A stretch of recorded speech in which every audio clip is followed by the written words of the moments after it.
মনে রেখো যুবক, আব্বা আম্মার বিরুদ্ধে থেকে তুমি বিয়ে করতে পারবা ঠিক, কিন্তু তুমি যেই মেয়েকে আজকে যেই সুন্দর রূপ আর মন দেখে বিয়ে করছো, এই মন আর রূপ চেঞ্জ হতে এক রাত সময় লাগবে।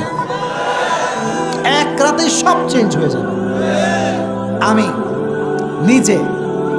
নিজে এমন অনেকগুলো কেস আমি নিজে দেখেছি। আমাকে লিখেছে যে হুজুর, মেয়ে লিখেছে যে হুজুর বিয়ের আগে কত পরিমাণ আমাকে লাভ লেটার, কত চিঠি, কত আই লাভ ইউ টু 14 গোষ্ঠী কিলাই শেষ। মানে এত আই লাভ ইউ যে কেউ বলতে পারে হুজুর, আমি ভাবতেই পারতাম না। কিন্তু ঠিক সেই মানুষটাকে যখন আমি বিয়ে করলাম বিশ্বাস করে, আব্বা আম্মার মতের বিরুদ্ধে গিয়ে, বাবার বিরুদ্ধে গিয়ে, বোনের বিরুদ্ধে গিয়ে, আজ সেই যুবকটার চেহারা চরিত্রহীন যুবকের চাইতে খারাপ হয়ে গিয়েছে। এটা হচ্ছে আবেগের খেলা, আবেগ ঠিক না।